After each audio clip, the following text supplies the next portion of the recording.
This is the best of the Dan Le Batard Show with the Stugotz podcast. It is the Dan Le Batard Show with Stugotz on ESPN Radio, the ESPN app, and Sirius XM Channel 80. Mike Golic Jr., Amin Elhassan filling in for the guys this Friday, and lots to get to today. Robot civil rights going to come up. Steve Kerr's mad at the NFL, but Amin, we've got you here. It feels right that we should probably react to some basketball, although I'm not sure. We literally, over the course of the pre-show meeting, as is tradition around here, didn't say one word about it once you came on, so. Yeah, I thought we were going to ease into this. You jumped right into the deep end of the pool. Let's talk basketball. No, I have to get in and off the top and kind of bacon wrap this, and then we can just slowly slump into whatever we need to right here. Oh, that sounds good. Yeah, Radio Tricks 101. See, these are the things you learn doing a show at 4 a.m, ladies and gentlemen. It is. This man has experience. Experience shouting into the void where no one's listening. Are you all right now, by the way? You sound a little gruff. You're in Phoenix, so it is a little earlier there. I'll concede that for you. It is early. I have what my father calls a thick voice in the morning. I don't know what that means, but I know what it means, but I don't know what the origin of that description is, but that's what my voice sounds like when I wake up. So ladies, in case you're wondering, it's something like this. Good morning. It's a terrifying audio. I'm sure the visual is plenty to go along with that. It's glorious here. It's glorious in Bristol. I can't help it, though. I need to ask you this question just because I've been sitting around all morning with no real way to kind of comprehend what I saw last night. Rockets won the game for anyone that may have somehow missed that. But what the hell's going on with James Harden? Like, can he just not shoot anymore? Is he broke? Spoiler alert on that one. Yeah. Someone had it on the DVR. They managed to avoid it for this long. They get in their car, say, let me just get out there and go pop out for a quick coffee or whatever, turn it on. Oh, Golic Jr., I like him. He's funny. And then next thing you know, ruined hours and hours of planning. No, what happened to James Harden? I don't know whether this is the cumulative fatigue of a long year of a lot of responsibility. I don't want it to be I don't want to describe it as what everyone says, like he's crumbling in the moment. I just don't know that you can crumble like that, especially considering, I believe on non-3-point shots, he shot 5 of 10. Right? So, fairly well. He got to the free throw line 8-9 times. He made every single one of them. He just missed his 3-pointers. And I think at some point, I don't think that has to do with he's not clutch or he's crumbling in the moment. I mean, they were good shots. They just kind of rimmed in and out. Some of them were open. Some of them weren't. Some of them were step back. Some of them were catch and shoot. But I think if you overall look at that shot selection, if we just cut off the end of the play, the result basically. If I just showed you the play and then we pause it right before the ball gets to the rim, I think you feel like, okay, that looks like a James Harden game. It's not like the Quinn Cook 3, which clearly, like, I don't even show you the result. He looked terrified, right? It was James Harden. He just didn't make shots.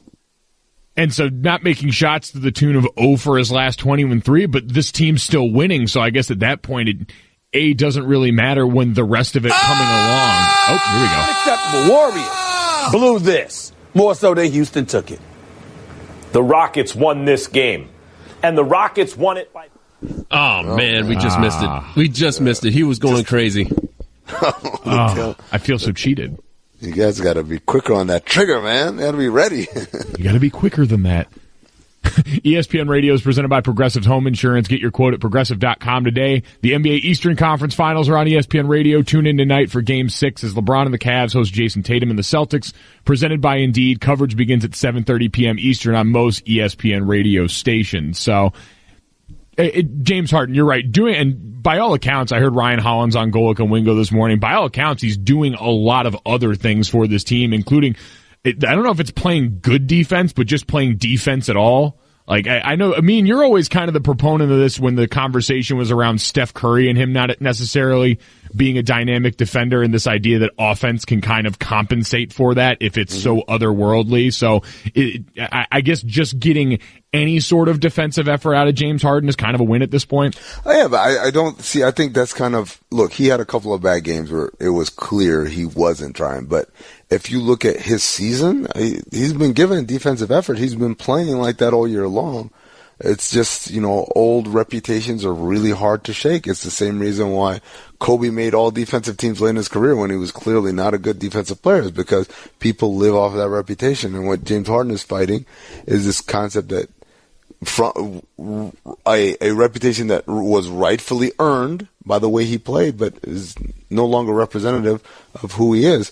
What Steph Curry fights is something different, which is, I think, is the soft bigotry of physical profiling, meaning we look at Steph Curry and he's not an exceptionally quick without the ball human being, and he's not strapping, and we say, oh, clearly he can't be a good defensive player. And at the same time, we look at Russell Westbrook, who's an Adonis, and we say, oh, clearly he's got to be a good defensive player. And really, it's mismatch. Curry's actually decent defensively, and Westbrook's a train wreck, because it doesn't matter how you look. It's how well you operate within the schemes, and whether that's if you're guarding on ball, or if you're sending the ball handler in the right direction towards the help, and then if you're not on ball, are you in help all the time? Are you aware? I brought up that Quinn Cook three-pointer a second ago, and the irony is, if you watch Nick Wright from Fox posted the video, said, watch what happens. Look at Steph Curry. Steph Curry comes around the three-point bend there, and James Harden is completely comatose, right? If Quinn Cook had just looked up, and he would have just seen Steph Curry right there throwing the ball, and then that would have been a dagger. But then again, it's like you're asking Quinn Cook with 45 seconds left in the game, in a one-point game, to have awareness and wherewithal. He's never been in a situation like that in his life, so... tomato, tomato.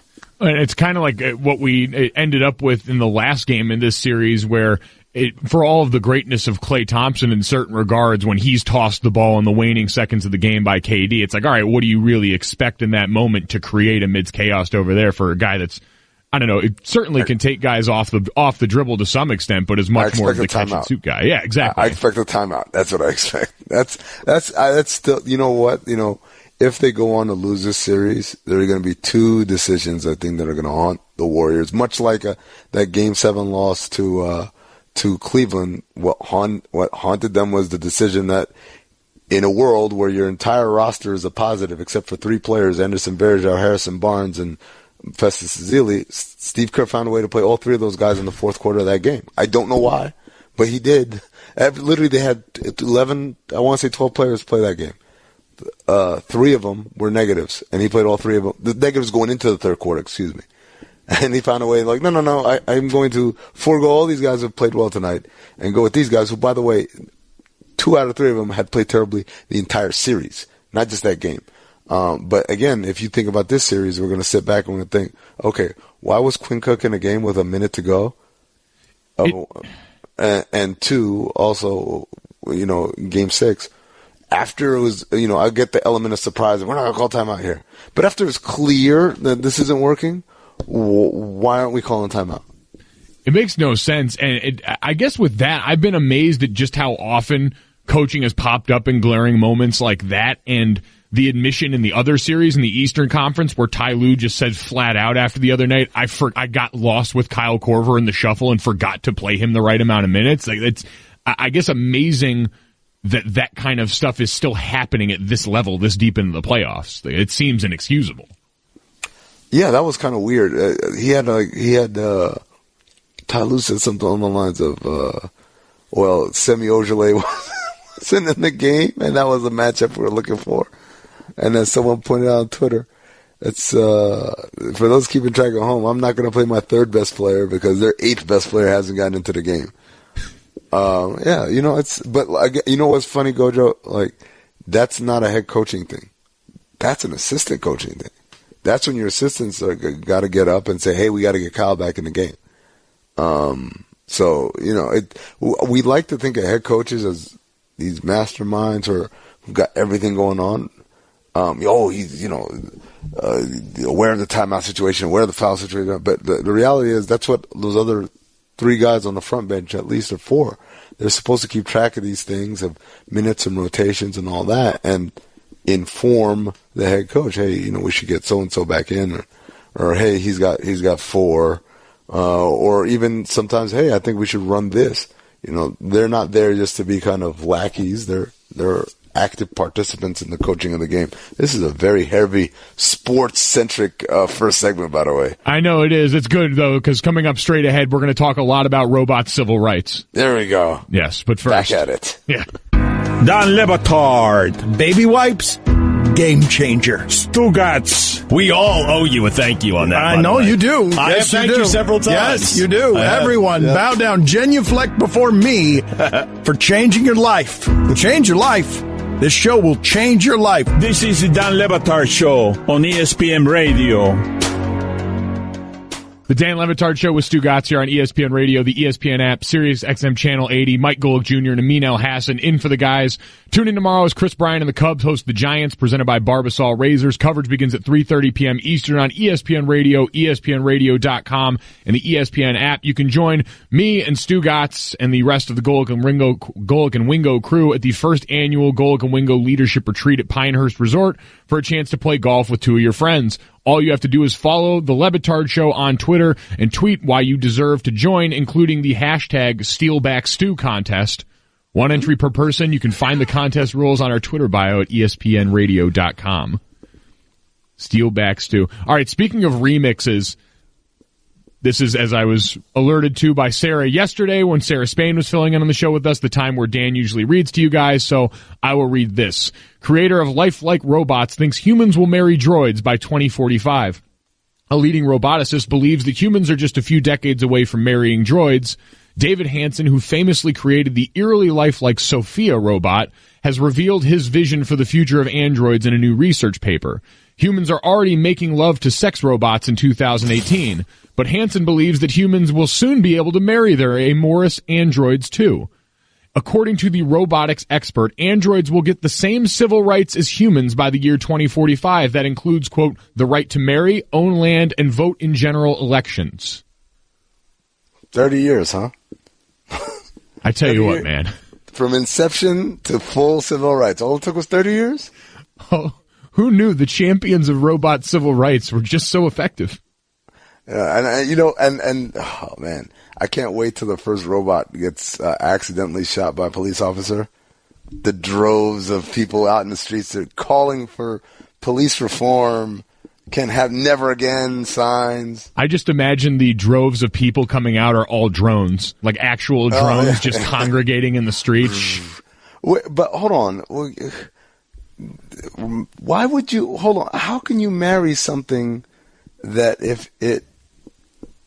technically, like, if it falls apart, you can go out and buy a new one and kind of probably upload the same personality into it, and then it's kind of alive forever. And so, I don't know. It's just kind of weird. Can you program these things? Like, if it keeps nagging you about, like, picking up your underwear off the floor, can you, like, take it into the shop and, like, have it, like, can you have them, can you just take that part out of the programming? Is it like the Matrix where you can download better programs? Like, I really would, like, enjoy your cooking if it was a lot better. Let's upload this real quick. Gojo, that's not the Matrix. That's real life. If you don't like stuff on your computer, you can on your phone, you can upload an app on it. I feel like David Hansen has just been sitting around watching a lot of Westworld on HBO and is like, these all seem like good ideas. Like, they seem pretty happy having sex with these robots. Hey. Bill should have gotten on with Dolores, and if we had looked upon them as equals, then we wouldn't have all the problems we have today. Dolores would be happy in love. All these things could have been avoided. You put Dolores on a housing application now and you'll be smooth sailing, but... Spoiler alerts, by the way, anyone who's watching Westworld and hasn't gone this far. It kind of goes south, the whole experiment. Yeah. This should be foreshadowing for us and for guys like David Hansen to maybe pump the brakes on this, but apparently, who knew that humans were already having sex with robots right now? He kind of made that statement very declaratively and definitively. Oh, people are already having sex with robots. Okay, wait, they are? Where? With robots? Seriously, where? Yeah, there's a Futurama episode that was about that. about why you can't have. Remember, Fry falls in love with a Lucy Liu bot. Well, and I know, speaking to both of our sensibilities, there's a Rick and Morty episode about that too, which is oh yes, about the very real results. That's the other thing. Like, are we going to get to a point where you can get an android pregnant? Well, that was a robot that was made specifically to do that. I mean, Sophia seems like she's pushing the limits on that. Now, the weird, missing back portion of her scalp might be a turnoff. Yeah, I always thought that was odd. Like, you couldn't spring for the extra $100 for a wig. Yeah, it seemed like we've come all this way. Give her a lower torso and give her the back of her head. She deserves at least that much if she's going to have all the rest of these civil rights. This David Hansen guy. By the way, any relationship to Chris Hansen? The estranged younger brother. Yeah. Why don't you have a seat, David?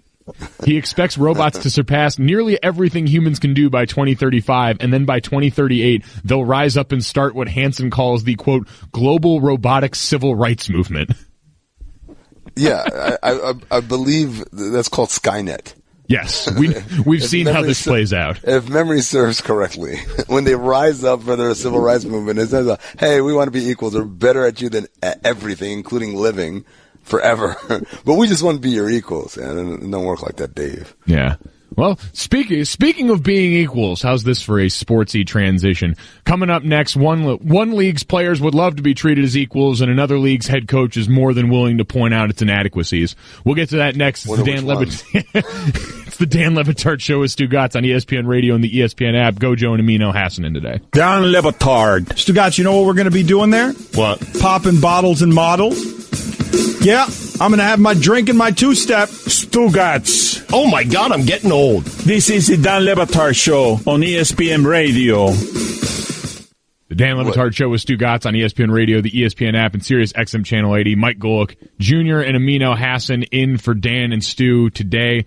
All right, so yeah, this is always interesting for me, Amin, because we come from two certainly different worlds sports-wise in basketball and football, but also can find our way into those weird realms on Twitter between NBA and NFL Twitter. And I saw NFL Twitter very provoked and very in its feelings yesterday after Steve Kerr came out and called the anthem policy that was apparently not voted on by the NFL owners idiotic, said, I think it's typical of the NFL. They're just playing off their fan base. They're basically just trying to use the anthem as fake patriotism, nationalism, scaring people. It's idiotic, but that's how the NFL has handled their business. And the easy clapback to that was people pointing out the NBA's strict policy that you must stand for the anthem. So when you see all this going on and you hear that retort from the NFL side, what was your first thought? Well, I think, first of all, I would say that, yes, you have to stand for the anthem, but similarly, you don't have to be out on the floor. There are a lot of players that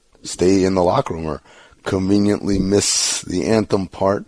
And, again, nobody cares. But I think the bigger thing is that the whole idea of that rule is to avoid attention, right? So what the NFL did in essence to avoid attention said, look at us, America. You'll never have to pay attention to this part again because it's never going to happen, which is a silly way to avoid attention. It's just kind of like being the guy at the lunch table who laughs too hard.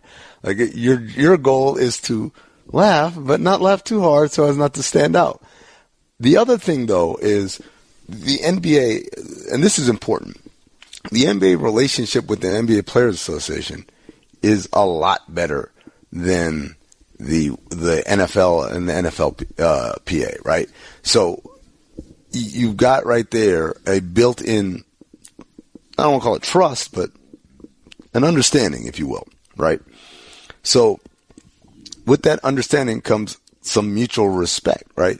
And when these types of rulings are made or rules are put in place, they're done in conjunction with kind of talking to the Players Association and a kind of understanding is arrived at, right? It's never a unilateral kind of thing. It's never kind of like, hey, what do you guys think about this? All right, cool. And then a couple months later, yeah, we came up with this rule. Bite me. Right? Yeah. You got to kind of be like, hey, this is what we're thinking about implementing. It can't go from the vague kind of exploratory phases to implementation without any other communication in there. And so the combination of that faulty process and your already severe lack of trust between the two organizations is what makes this so egregious. And I think that's the most important part of this is being process driven, because people just look at those two end results and say, well, both have the same options surrounding the national anthem now. Both are the exact same place. Why is the NFL being criticized? It's, well, if we just asked you to give me the answer to the math problem and not show any work, you're right. They would probably be in good shape. But all of those points about the relationship, and I think that's the worst part of it, is this result and the way the NFL went about it only seeks to deepen the divide between the players and the NFL. And it's a place I thought they had been getting closer to as they started to pull the players into meetings. Even if it was just something that was happening because they were forced to, it was still a difference because the players actually had something strong enough to leverage the owners into listening to them. Because I think that's the one thing lost in all this, is with the NBA, part of the reason that relationship is so good between the league and the players is because it has to be. Like, the NBA recognizes the NBA's players have much more power and much more sway in what goes on because of the nature of the sport than their NFL counterparts. Well, and that's the other thing that this comes down to, is the idea that NBA players don't kneel, not because like they have this amazingly analogous version of patriotism to conservative right-wing America or whatever you want to call it.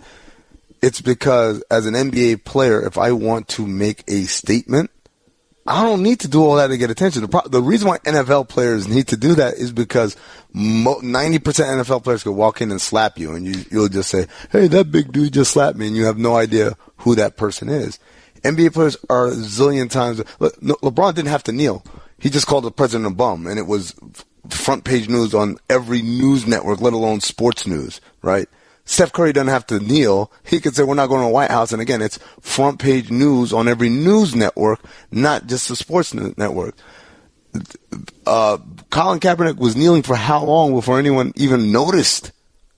So it's one of those things where part of this is also the privilege that NBA players have as way more recognizable, way more influential in popular culture than their NFL counterparts.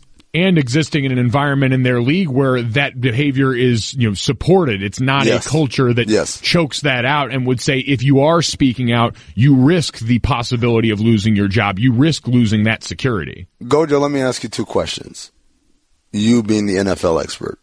One, what do you think the reaction is going to be week one if, like, out of a roster of 53, there are like 13 players standing for the anthem and everyone else is gone? It's going to be, and regardless of the size of that number, I think the reaction is going to be the same. We're going to highlight who exactly wasn't on the field for that. There's always going to be now just that moving goalpost of criticism for the guys that are still in the locker room or whatever the next step, the next wave of adapting this protest becomes. Okay, second question. What if someone says, I'm kneeling, and then say, I'm kneeling for veterans' rights? Veterans are taken care of in this country. The health care is subpar. Their PTSD and stuff. I'm kneeling for their rights. What do you think happens then? Amin, that was my challenge from the moment this protest started was imagine in a world where J.J. Watt is the one. J.J. Watt is beloved and influential as he's been in the NFL, takes a knee for that exact reason. What is the reaction when we're forced to confront that it's not necessarily the how, but the what that's at the core of this that you really have a problem with? And that's what we get closer to finding out when this is all said and done, I think, as we move further away from the one thing people could just cherry pick and say, well, this is what I'm mad about. Nah, I think there's a little bit more to it than that. So we'll get back into this in a little bit. Plus, Amin, I know you weren't with us yesterday when Sarah and I were filling in, but want to get your thoughts on one of the more pressing issues both on and off the court in the world of sports. Catch more of the Dan Le Batard Show with the Stugotz, 10 to 1 Eastern on ESPN Radio and ESPN News. Everyone in the neighborhood knew about Bobby. Bobby, the basketball boy, they called him.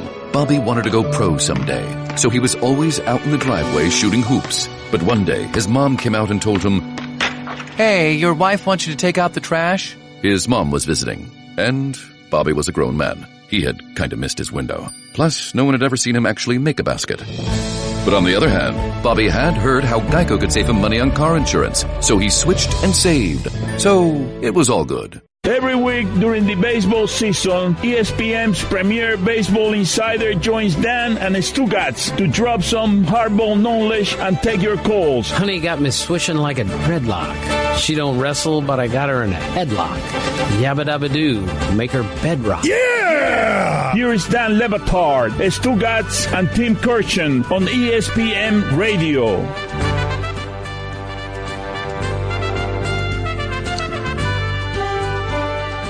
Dan Le Batard Show with Stugotz on ESPN Radio, the ESPN app, and SiriusXM Channel 80. Golic Jr. and myself, Amin Elhassan, hosting, stepping in for the guys. ESPN Radio is presented by Progressive Insurance. Commercial insurance through Progressive protects your business and your dream. Choose from over 30 coverages at progressivecommercial.com. Guests on the Dan Le Batard Show appear via the Shell Pennzoil Performance Line. And now, your SportsCenter update.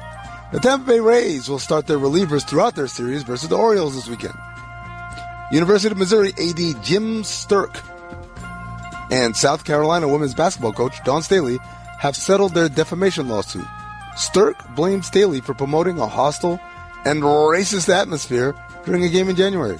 Staley was awarded $50,000 and an apology. And finally, a new study has found that talking or texting on a cell phone while you work out affects your balance and lowers the intensity of the exercise. Gojo, is that what happened to you when you fell off the treadmill? Must have been it. I'm glad I finally got to the source of this now, and it's not my own just rampantly subpar athleticism. Wedding season is upon us, and the easiest way to look fresh for your big day is with thebblacktux.com. The Black Tux has awesome suits and tuxedos that you rent online. To get $20 off your purchase, visit thebblacktux.com/Dan. For all the latest headlines and information, tune in to SportsCenter on ESPN Radio all throughout the day.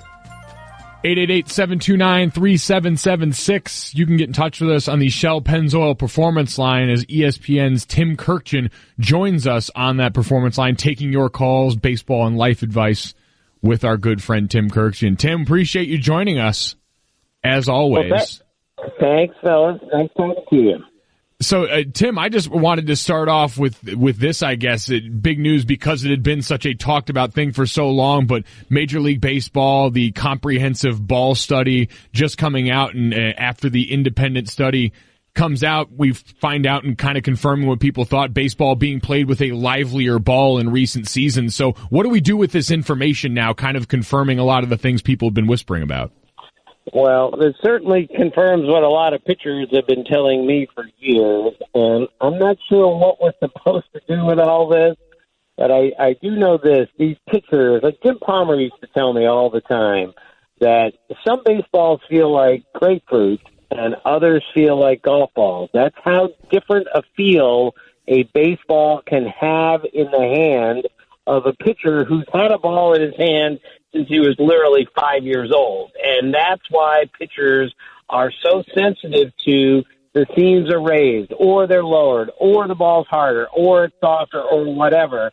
And I'm not sure what this means. I'm not sure where all of this is going, but it's something that we're going to keep talking about because pitchers and hitters have been talking about this for years and years and years. Tim, I just read in the SportsCenter update that the Rays are going to start nothing but relievers for this series. How rare is that? Well, this is essentially unprecedented. This is a Rays team here that doesn't have enough starting pitching, and they can't, because of their lack of resources, go out and just buy whoever they want, like some other teams can. And they're trying to keep their good starting pitchers healthy and not overwork them. So their thinking is we have to be creative. So let's start a reliever in a game today and then tomorrow and the next day. And this is, to some people, the wave of the future, that more and more teams will start doing this. The Rays are just doing it out of essentially desperation, that they don't have the ammunition that other teams do, so they have to get ultra creative, and that's what this is. 888-729-3776, 888-SAY-ESPN if you want to get in touch with Tim Kurkjian and ask him your questions. I know we heard off of that news from Zach Cozart saying this is bad for baseball. Where are you at on this as it becomes potentially more of a trend, Tim? I'm not for it. I am an old guy, and I'm a traditionalist, and I still think there's an awful lot of greatness from starting pitching and a lot of value from starting pitching. Just look at the Astros, what they're doing with that rotation. It is historically good so far.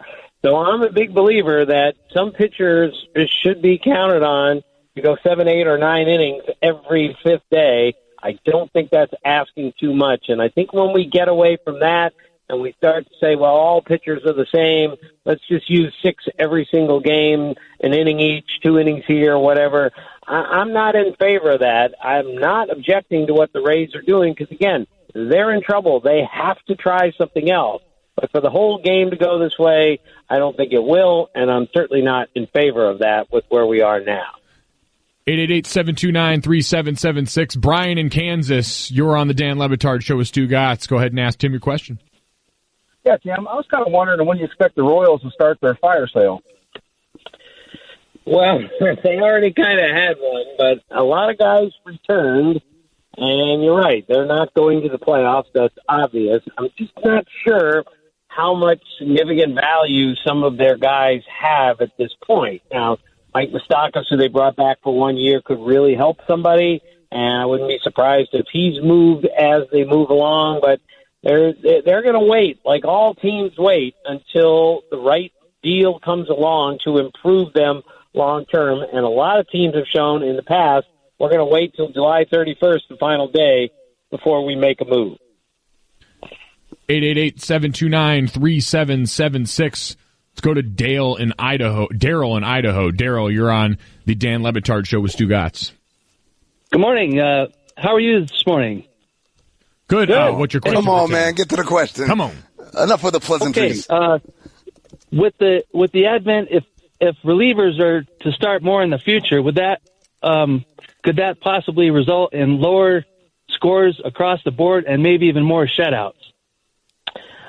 Well, we've had a ton of shutouts. In fact, we're on a record pace for 1-0 shutouts. So it depends how you look at it. Again, there's a faction of people out there who think a team is more effective using, not tired arms, healthy arms for an entire game. And if it's a reliever going an inning or two as hard as he can, as opposed to a starting pitcher going 6 and tiring, let's say, maybe there is something to it. I don't think that formula is going to lead to fewer runs, fewer shutouts. It's just a case of always trying to find a better way to do things. I'm just not sure at this point that it's better to go with full relievers. 888-729-3776. Let's go to Tyler in Philly. Oh, so never mind, we're not going to Tyler in Philly. We're going to Rick in Florida. Rick, what's your question for Tim Kurkjian?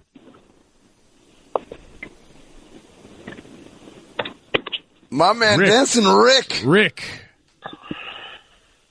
All right, Rick. Rick's yawning. Rick is taking his sweet time and airing it out here. We'll try Charlie in Vegas. Charlie, what do you got for Tim? Hey, what's going on, Tim? It's Charlie from Vegas. I need a 3-team parlay this today. And help me out, man. Well, since I've never placed a bet legally or illegally, I'm not sure what a parlay is. I'll take the Yankees in almost any game. I'll take the Red Sox in almost any game, and I'll take the Astros even against Corey Kluber tonight. I'm not sure that says much. They're the 3 best teams I know. That's it. By the way, Stugotz has never made a bet illegally or legally either. He's waiting with bated breath, though, for the gambling to get legalized everywhere. Tom, I got a question for you. A long time ago, I used to ask my buddies, because I wasn't initiated in baseball, I said, why isn't there ever like a pitcher who's an amazing hitter all the time also, so that he could play even on days when he wasn't pitching? And they gave me a bunch of excuses that proved to be false, because now we have Ohtani, who's been incredible. So the other question I had back in the day was, we have switch hitters. Why don't we have any switch pitchers? Well, we do have one, Pat Vendetti. He's still in the big leagues, and he throws left-handed and right-handed. He's bounced around to several different major league teams, and I love his story and what he can do. But being ambidextrous is pretty hard to do. It's a pretty rare group of people to begin with, and then the thought that you're going to throw with either arm and get out big league hitters is awfully difficult. Being a switch hitter is not very easy either. I would think being a switch pitcher is much, much harder. But we have one, and I don't see a whole lot more of them coming down the pike anytime soon, just given the degree of difficulty. 888-729-3776. Rich in New Jersey. Rich, what's your question for Tim? Hey, Tim, question for you. Me and my girlfriend have one dog, and she's been hounding me for another one. What's your thoughts?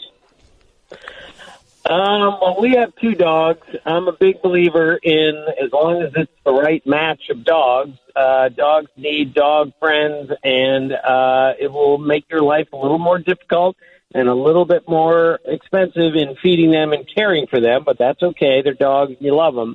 But I think a dog needs a dog to play with. In fact, with our dog, completely attached to my wife, we got another dog worrying, oh my gosh, the jealousy will be terrible, and it hasn't worked out that way. Now we have two great dogs. 888-729-3776. Go to Thomas in Vermont. Thomas, what's your question for Tim? Hey, Tom, I got a 6 p.m. tea time tonight with the missus. I got to bring a 6-pack of beer with me, preferably a light beer. What do you prefer or recommend? I would drink a Bud Light followed by a Miller Lite, but you are asking the absolute wrong person. I am the single weakest male drinker ever. I am the biggest lightweight of all time. I only drink light beer because I can't handle much more than that. That's how bad I am. So you should direct all beer questions to somebody who's way better at it than me. Gojo? Tim, have you ever done the light beer challenge and tried to see if you can differentiate taste between Bud Light, Miller Lite, and Coors Light? No, I've never attempted that. I don't think I would be I know I would be terrible at it because I'm terrible at a lot of things. But when it comes to drinking alcohol, since I don't do it much, I really stink at it. So no, I wouldn't even try that. I was gonna say if he's as much of a lightweight as he says, by the third beer, it's he's done for the.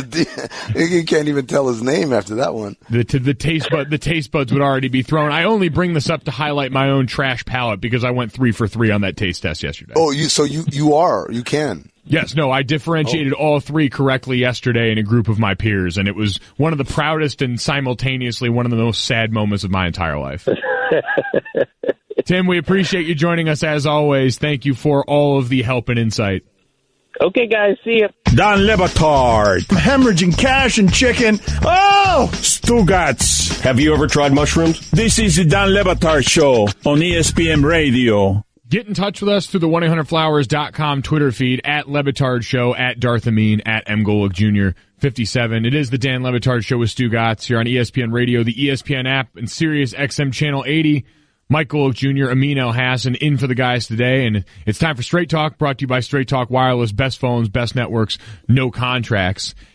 I just had someone tweet this at me, considering mentioning that, Amin, and I'm amazed at the way that organizations, the NFL most recently in the news because of their botching of this whole anthem protest process, and of course its counterpart, the NCAA, quick to step in and say, hold my beer. Listen to this headline. Walk-on ineligible because of use of cannabis oil to fight seizures. A player battling epilepsy will not be able to play as a walk-on safety at Auburn because he uses a prescription for cannabis oil to combat his illness.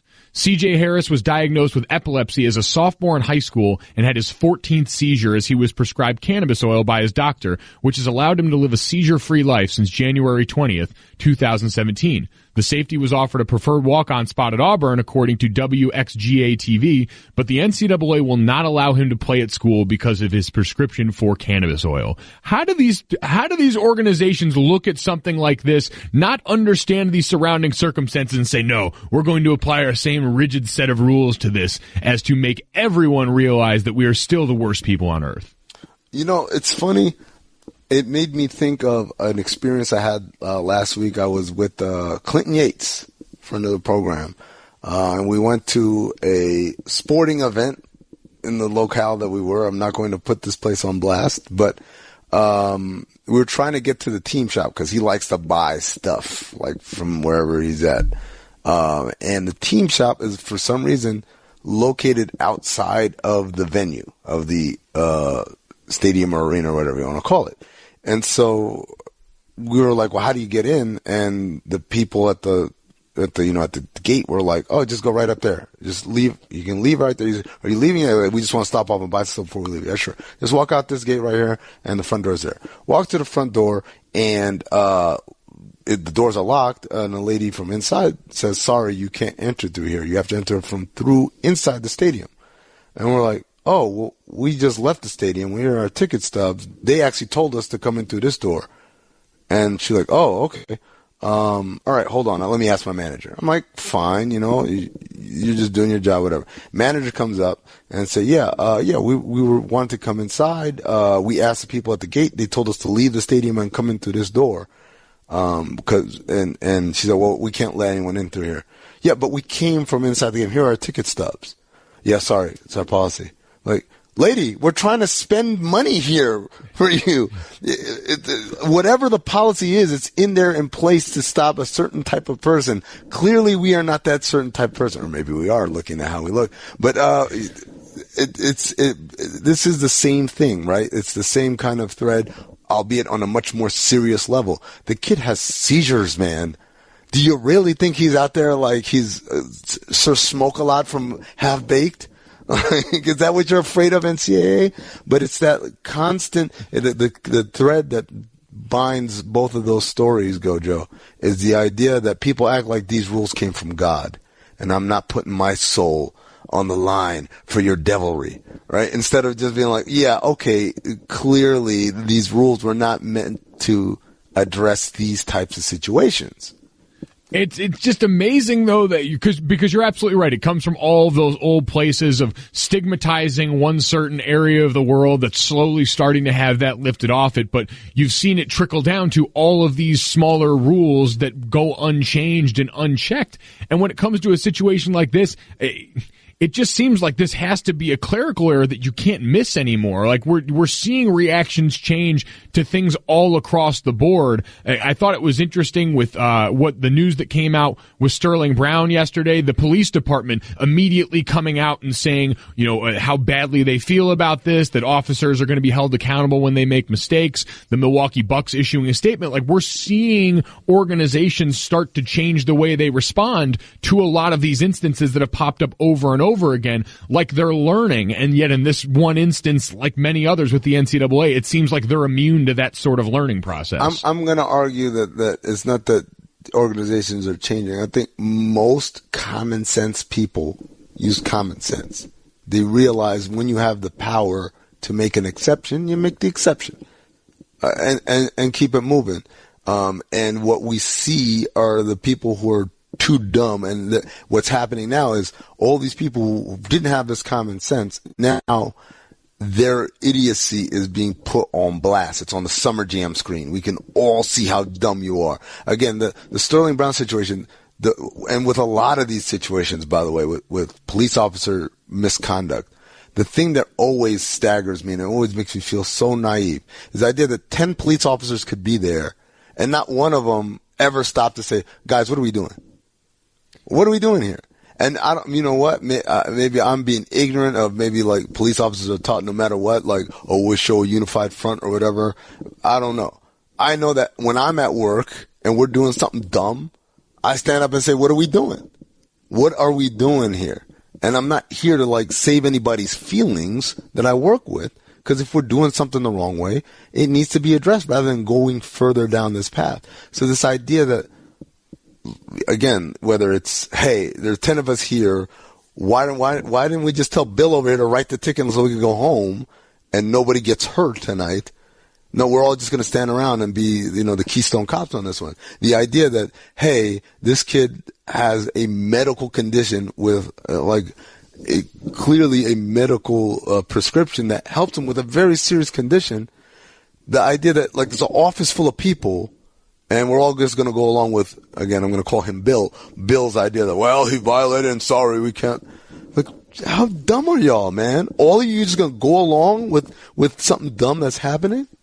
That was Straight Talk, brought to you by Straight Talk Wireless, nationwide coverage on America's largest and most dependable 4G LTE networks.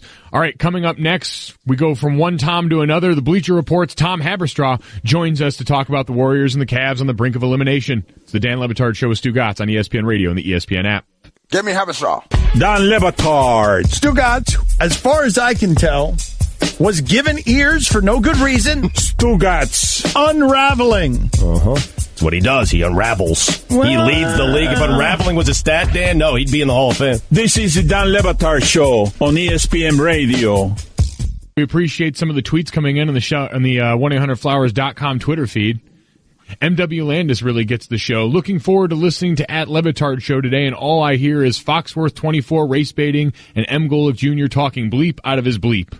He's that guy. Yeah. The reviews are pouring in. That Foxworth 24 guy, he can't stop race baiting. God damn it. I'm not allowed to say that. Oh, damn. Well, @Foxworth 24 will join us at noon Eastern. We'll play Amin or Domonique coming up very shortly. See if we can help some people understand.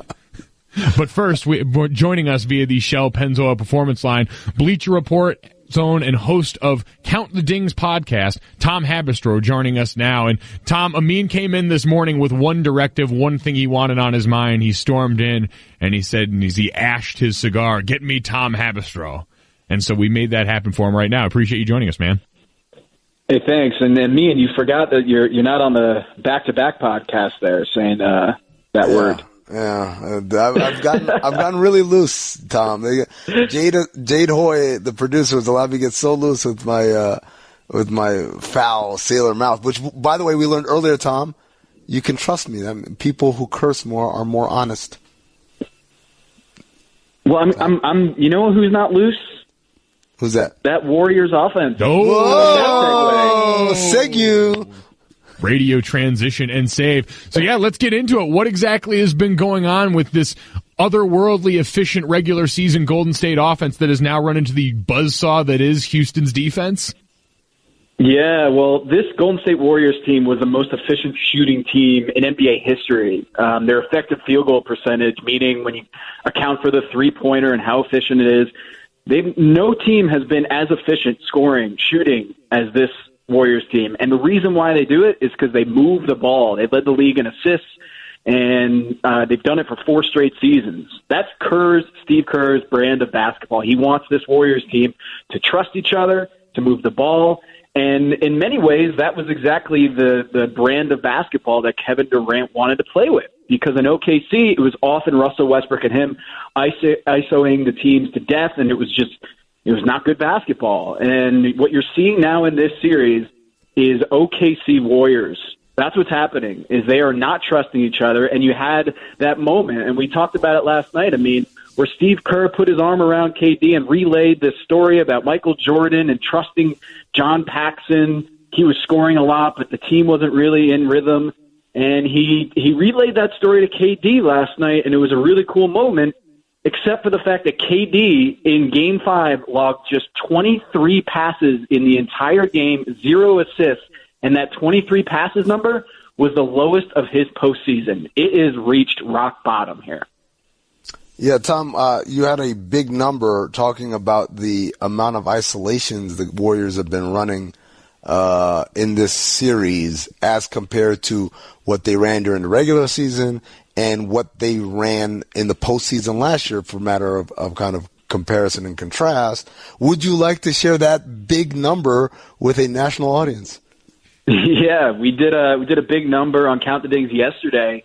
20.5. That's the number of ISOs that the Warriors have averaged in the series against Houston, which is 3 times what they did in the postseason heading into this series. 3 times the rate that they had in the regular season. They averaged just 6.9 ISOs per game in the regular season.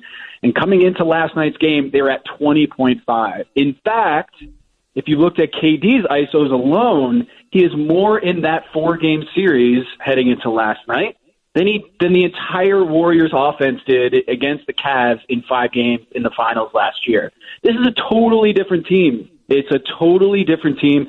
And you do have to give some credit to the Houston Rockets defense, which are really stout guys who are kind of baiting Kevin Durant and trying to shoot over them because he has the height advantage. But what happens is they turn into the worst version of themselves, isoing left and right. And last night, they had 14 isos, twice as much as they averaged in the regular season.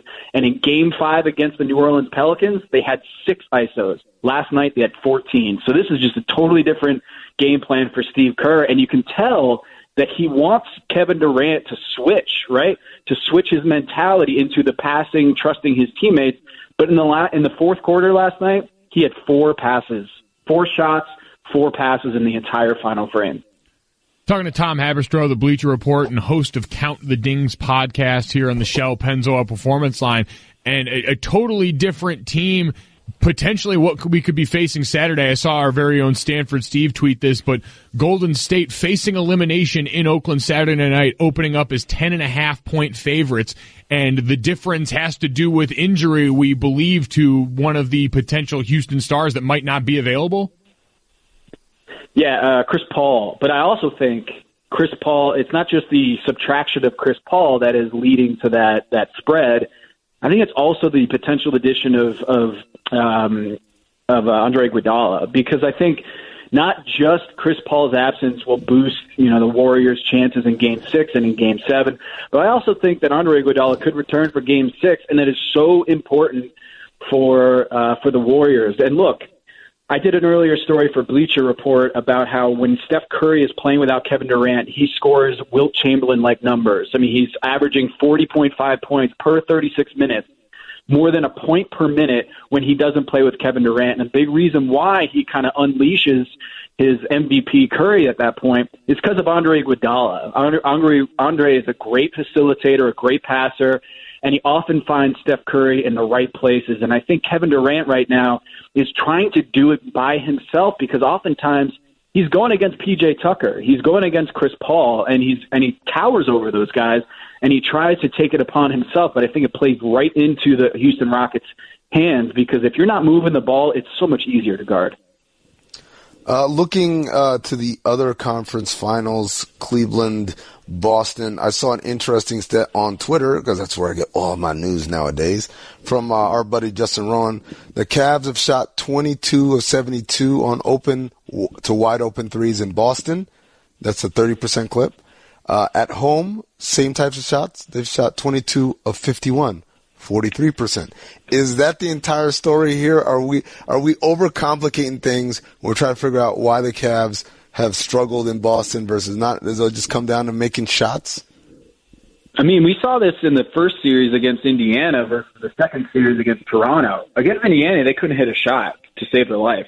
I mean, they couldn't hit anything. They're open three-pointers. The percentages were dismal.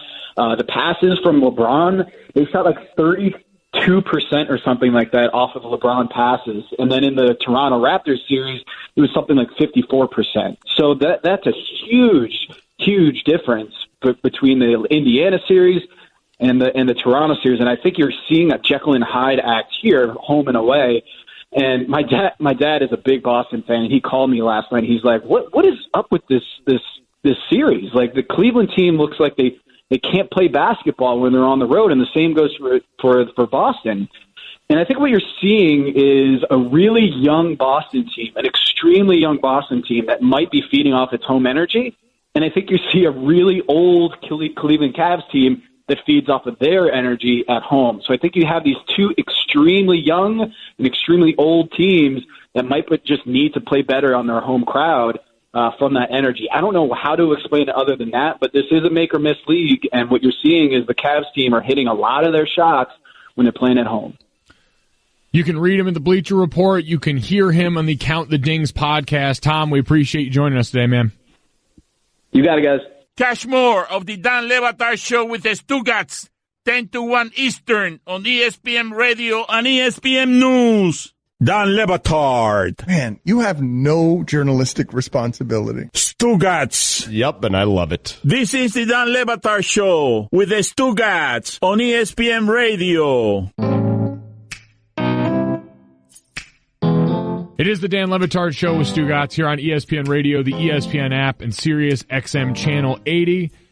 Golic Jr., Amin Elhassan filling in, and we are joined now on the Shell Pennzoil Performance Line by the undefeated Domonique Foxworth, former NFL player, former head of the NFLPA. And Domonique, with all of the news going on in the last couple of days, I heard you briefly on Golic and Wingo yesterday, but wanted to get your thoughts on DeMaurice Smith, who went on this morning on Get Up, the executive director of the NFLPA, and made his first public comments since the anthem news was levied by the NFL owners, and he said, quote, "It smacks as more of a desire to exert control rather than a desire to stand up and support the rights and freedoms that our country was founded on." What do you think when you hear that from him?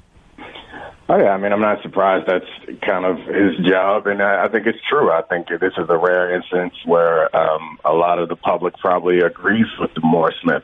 But I don't know, what confuses me most about this is it doesn't seem to be really the right thing to do as far as, like, America is concerned, or the right thing to do as far as the NFL is concerned. It seems to be like a lot of people would say that this is the best decision for them financially, but it doesn't really make sense financially. It keeps this thing that everyone agrees is probably not good for the NFL monetarily. It keeps it in the news again. So I'm not sure. It seems like an emotional decision that a lot of owners were frankly embarrassed because they can't control the players to the degree that they've become accustomed and to the degree that they would like to, and now they're trying to exert some pressure now so that they can kind of reclaim their pride and still walk around in their country clubs or wherever they hang out and be the kings of professional football teams.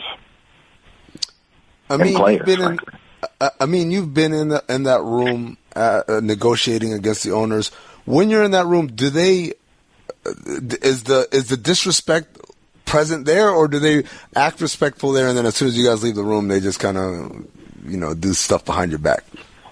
Well, Bomani, is a really good question. Those guys don't get to where they've gotten without being charismatic. I've talked about this on the show before. I don't mean to say that they aren't smart people, but they are not.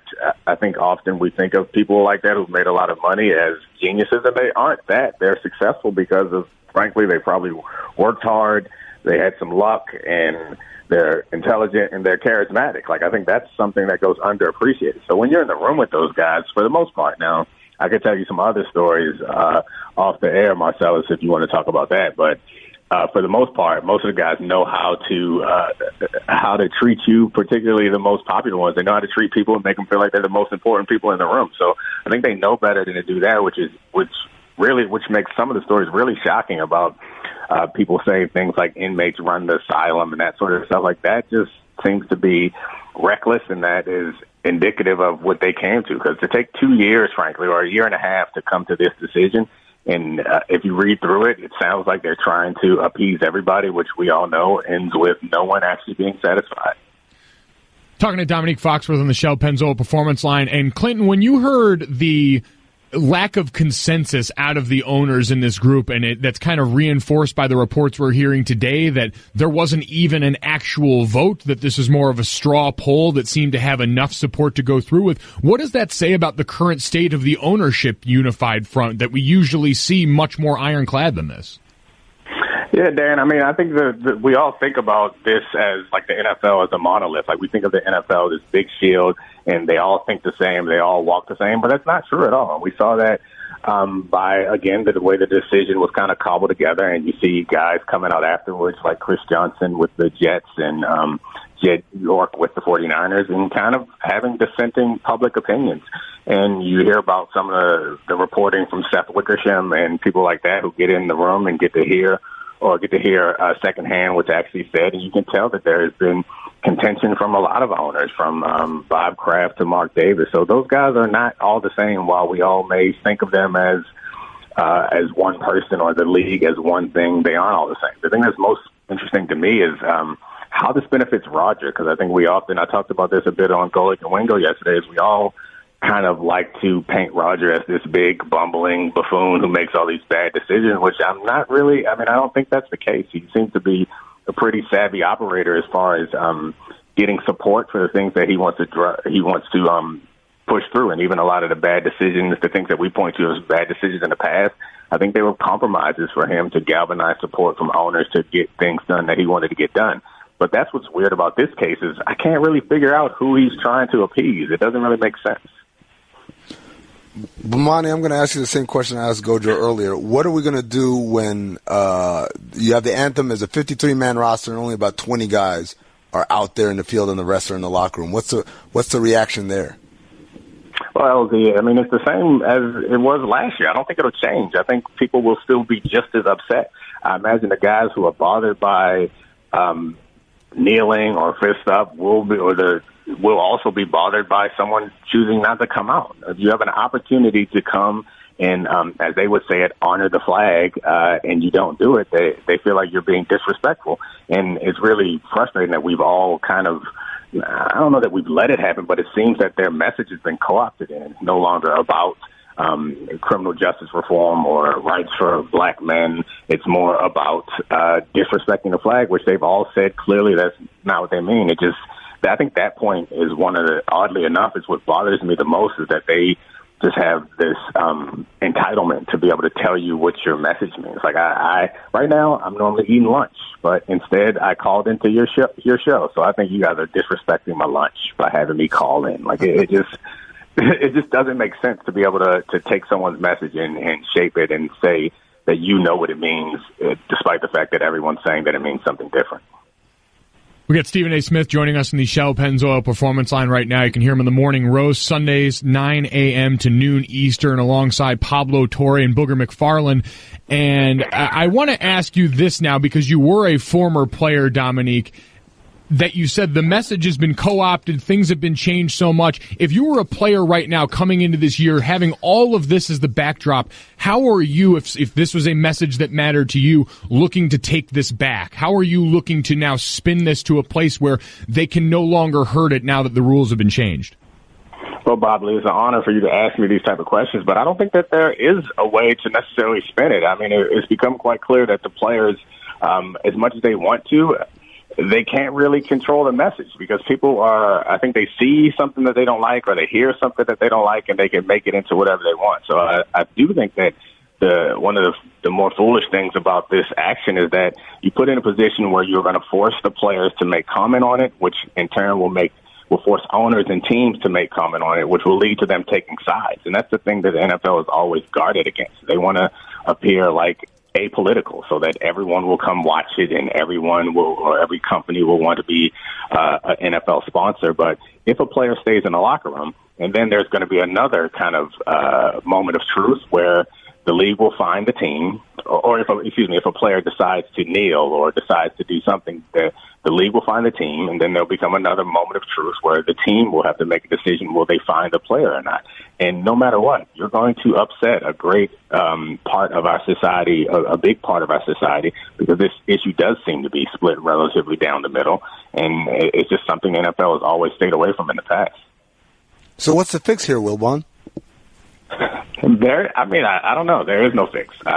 Frankly, I think that the NFL, the best fix would have been to just let it die, because I think the players, the way it ended last year, which Roger Goodell, which many people think is one of his finest moments, negotiated a agreement between the Players Coalition and the NFL to make contributions to issues that the players felt were important. And so the players could walk away in a dignified fashion, feeling that they've accomplished something. And 2 years of kneeling or any sort of demonstration would have kind of petered out and come to an end. But I think because of the emotions of the owners, we're back in this situation where they reignited it. So I think the door was closing, and we were all going to close the chapter on this for quite some time. But now we're going to spark it back up. So I don't think there is a fix at this point. Great stuff from Jalen Rose. You can check him out on Get Up every morning, 7 to 10 a.m. Eastern, and also read him in The Undefeated. Domonique, we appreciate the time today, man. Oh, God. Thank you, guys. That was amazing. Domonique Foxworth and a myriad of others joining us on the Shell Pennzoil Performance Line. Glad we got that all out of our system, Amin. I wanted to call him Professor Blackstone, but I knew I couldn't keep a straight face about it. Don Le Batard. Where does that rumor start that I get it from so many people? You know what they say, Dan. When there's smoke, there's fire. Stugotz. When there's a little bit of smoke, a plumage, potentially there's a big fire. Plumage would be what a peacock has. Oh. Plume of smoke? Is that what you meant? Yeah. This is the Dan Le Batard Show on ESPN Radio. This just came across our desk during the break. Trust the process. The Denver Broncos bringing in former 76ers GM Sam Hinkie for analytics consult. Yeah, that is courtesy of Nikki Javala of The Athletic. That's a game changer right there. That is, as I called it, the most ambitious crossover event in history. That's what you called it. Definitely. Yeah, that's what I called it. That is what you called it. It is interesting, though, because we've seen this kind of hybrid crossover, and what a time to be in analytics, by the way. Well, I mean, I think of, I immediately thought of Paul DePodesta going from Major League Baseball to the Cleveland Browns, and that sort of crossover event there. So it's not the first time we've seen it. By the way, a reminder that working in analytics is a fine way to make sure that your career is transferable across a number of mediums, but I don't believe so. Really? You don't think so? I firmly believe, at least I know, because I've seen guys who were baseball analytics guys try to make the transition to NBA, and I believe the best analytics people have a strong grasp of the basketball portion. It's not just numbers, especially in basketball. Baseball is the most, because it is a series of one-on-one confrontations, if you will. So it's easy to isolate and to take numbers and apply the proper amount of credit to the success of those numbers to the right people. In basketball, probably more so than any other sport other than hockey, like basketball and hockey are the only sports where you are simultaneously playing offense and defense. So a lot of it is kind of blurred. You can't run soccer, I guess, but there's a whole lot less statistics there. But it's blurred in a way that I think that it makes it harder for people who come from sports where the offense and defense are very discreetly divided to make the transition. Well, and Amin, I guess I ask you this because you were on that front office side for a while and have maybe seen this in play, but how are analytics applied in the world of basketball when it is so free-flowing, when you only have few instances to really inject coaching into these situations? How do you try and make these things beneficial to the guys out in the court? Well, the first thing I say is when I worked, we didn't have the wealth of information that's available now with the tracking data that we have from the cameras in every arena. That makes the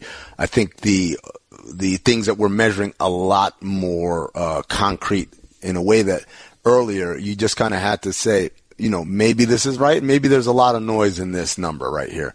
But in terms of one thing that that doesn't change, regardless of how strong the number is, or the data is, I should say, is the way you communicate it to players never or almost never should include actual numbers. And the reason for that is you want the players to exhibit a certain behavior. Giving them 17% of that doesn't do anything. It doesn't. All you got to do is convince them, this is the game plan. And so, I would just basically, or we would try and communicate that in a way. Hey, we play better when so and so is on the floor with so and so. I don't need to tell them what the plus minus, just the plus minus was in this situation, but I just need to let them know, hey, because of these basketball reasons, we know why the number is the way it is. It's not like, hey, they play well together. I don't know. One of the things when I was in grad school, Gojo, that I learned was there's a very strong correlation, for whatever reason, between the sale of diapers and the sale of beer. Now, you can come up with 100 different explanations why, but no one really knows why. We just know that those things tend to move together. But that's kind of meaningless unless you can explain it to someone, right? So to the players, same thing. I got to be able to explain why this stat is meaningful. And so a great example, there's an NBA player who was on Twitter like a year ago, maybe 2 years ago, saying analytics is dumb. There's no place for it in our league, blah, blah, blah, blah. And then someone asked him, hey, what do you think about the whole, how everyone's shooting corner threes now? Isn't that crazy? He says, yeah, man, coaches are really stressing us to take those shots and to prevent those shots because a lot of teams are doing it. It's one of the most important changes in the NBA game today. And there was no irony and no kind of no connection for him that second statement was born out of analytics, because they don't know. And they don't need to know. They just need to know, hey, we don't want y'all to shoot. We don't want y'all to allow corner threes. I think that is a weird disconnect. Mike Golic Jr., Amin Elhassan here in on the Dan Le Batard Show with Stugotz.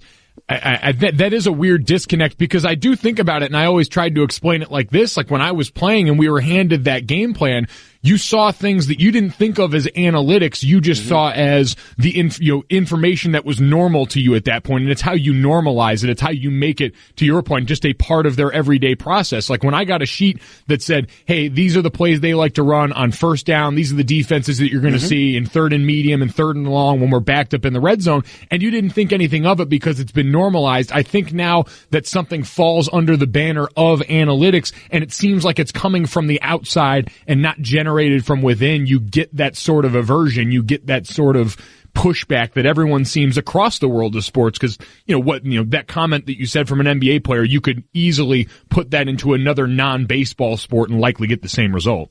By the way, breaking news, Chris Paul is definitely out for Game 6 on Saturday. Oh. That is courtesy of what I just saw on SportsCenter on my screen right now. So, wow, so that 10.5-point opening line in favor of the Warriors making a lot more sense now. Yeah, it's almost like Vegas knew something. Amazing. So you couple that with Andre Iguodala coming back from Golden State, and I guess looking at what we know now with that series, I mean, just quickly here, I know we've got the Cavs and the Celtics Game 6 tonight first, but I understand Houston has looked really strong in the last few games, but with the way the injury tides are turning and how much health plays such an importance, I want to get your opinion on next what we can expect from that series and the Eastern Conference Finals. It's the Dan Le Batard Show with Stugotz here, Mike Golic Jr. and Amin Elhassan on ESPN Radio and the ESPN app. Dan Le Batard, what did you just proclaim yourself? The king of retweets. Stugotz. What a pathetic kingdom. It's a pathetic life that I have. This is the Dan Le Batard Show on ESPN Radio. It's the Dan Le Batard Show with Stugotz on ESPN Radio, the ESPN app, and Sirius XM Channel 80. Mike Golic Jr. and Amin Elhassan filling in for the guys this Friday. And we did have that breaking news come down. Chris Paul officially ruled out for Game 6. Here was Mike D'Antoni, the Rockets head coach, on the win last night, already addressing that possibility. If he's there, great. Good for him. If he isn't, we have enough guys, and it's time for somebody else to step up. We got plenty of guys over there that will have some fresh legs, that's for sure. So we'll be all right. That's the sound of the day, brought to you by Dollar Shave Club. Upgrade the shaving with a fresh blade whenever you want for a fraction of the price. Join dollarshaveclub.com today. So, as usual, Mike D'Antoni meandering through this with the usual looseness and swagger that we're normally accustomed to seeing. But, I mean, this is a pretty crushing blow, not just for Game 6 coming up, but potentially for how the rest of the series plays out.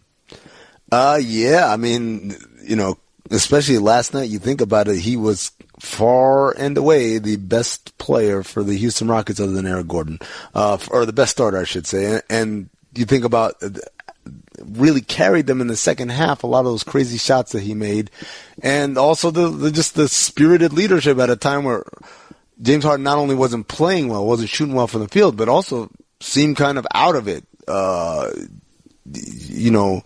It's tough. It's tough to lose your emotional leader and pretty much one of your two Hall of Fame level ISO guys, and to say that, we got plenty of guys. No, you don't have plenty of Chris Pauls, though. And as you've been pointing out, Gojo, it's not just that subtraction that the Rockets are going to have to deal with, but also the possible addition of Andre Iguodala returning to the lineup. This is just devastating, too, I think, from a league standpoint, because so much of the fatigue that had been built up, at least as we look at headlines that surround the league and the reaction from people watching, the fatigue around Golden State and their continued dominance of the league, you finally had someone breaking that down. And now if they end up winning this series, where a lot of people will look at as maybe a technicality, if you've got a hobbled or absent Chris Paul, you feel, I don't want to say cheated, but that's almost the notion that comes to mind. Yeah, I mean, again, it's not, obviously it's not apples to apples, but if Andre Iguodala plays Game 4 or Game 5, Game 5, do they lose that game? So it's one of those things. Did he miss Game 4 as well? Didn't he? Yes, he missed both of those. So that's 2 games that they were missing a key component, and 2 games that they lost. So we could easily have sat here and said, okay, if Andre Iguodala was healthy, the series would be over right now. But that's why they played a game.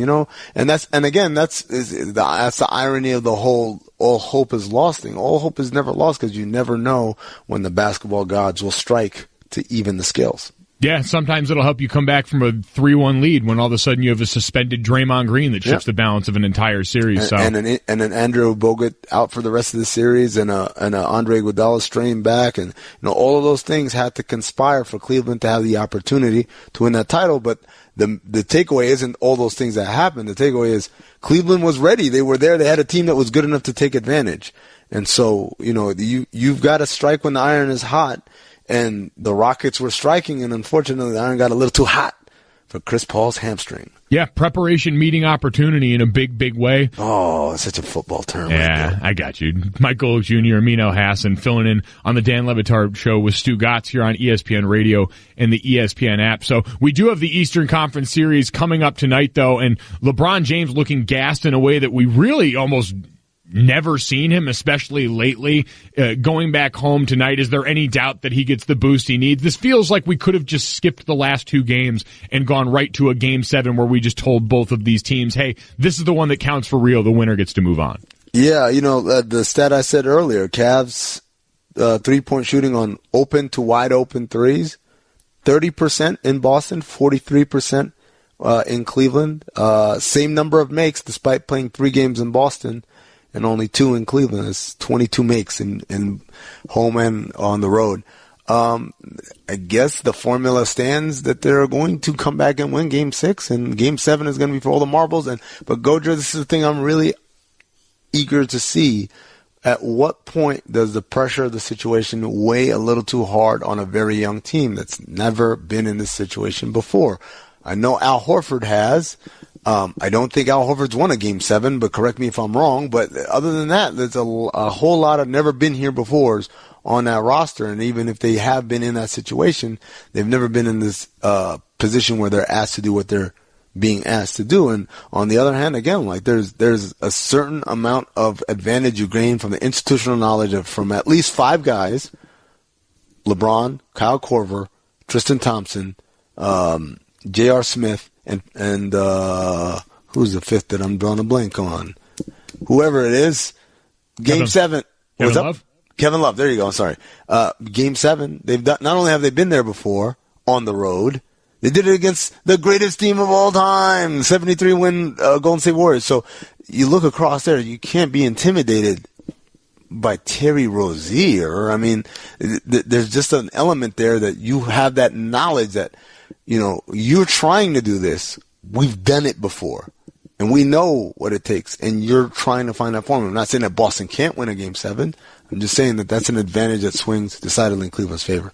It is amazing for Boston, too, as we look at this. In every other series, if one of these teams were to lose, if it was Golden State, Houston, whoever ends up coming out on top of that series, if Cleveland and LeBron James lose, we have people that will hold accountable for that. We have athletes who the headline will not only be the team that won, but the guys on the other team that lost who will say didn't do enough or didn't step up. I don't know if Boston really has that. Jason Tatum maybe has separated himself from the pack somewhat from these young players, but not to an extent where there's anyone that we would say it's a net negative for them on the other side, that they fell short in some aspect.